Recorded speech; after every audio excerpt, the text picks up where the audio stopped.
Office gossip gets a bad rap, but some experts now believe that it can actually be beneficial to your career. Joining us now to explain how to use gossip without becoming a destructive force in the workplace is Michael Pollock, executive career coach and president of Pollock Spark, a coaching and consulting firm. Good morning, Michael. Good morning. First of all, what's the difference between office politics and gossip?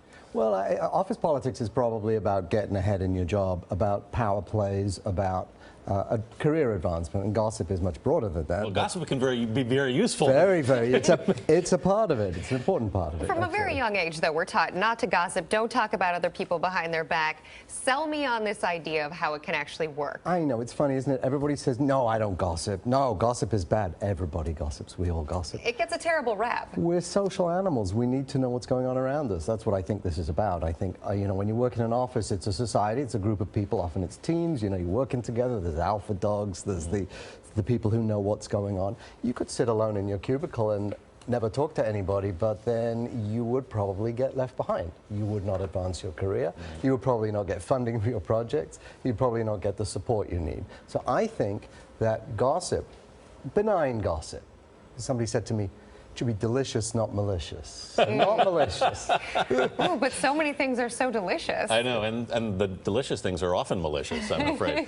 That is a very fine line. But so you're saying ultimately, in the right perspective, it's beneficial. I think it can be beneficial. I think it's about learning who you can trust. You trickle it out gently. Maybe you trickle out a very trivial thing, and you see, does somebody respond to you? Do they have the same sense of humor as you? Can you bond with them? Do they give you something back?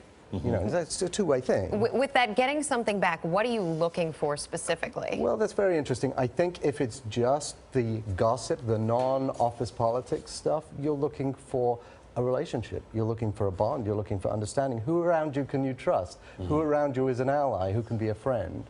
And I think that's a very important piece to start with, especially most people in offices, they bring people, people are in a hive, and they're supporting each other in some way. They're working together in some way. And let's be honest, it's just like the world. Who can you trust? Who's on your side? Who can you bring to your side? Who do you share common interests with? Well, what if you become part of the gossip and you don't particularly like being part of the gossip? Well, what do you do? Yeah, then I think you have to address it. Then you have to figure out what it is, who's saying. I guess there's three components to this: who you're telling, there's the content of what you're telling, and there's the effect it's likely to have. And to some extent, as a gossip, you need to use your spidey sense to know when you're doing right and not doing evil. Right. If it's about you, try and nip it in the bud.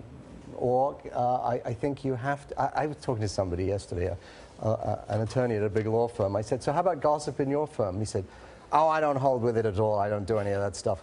That's a big grin, but sometimes they're talking about me. Michael Pollock, thank you. Appreciate it.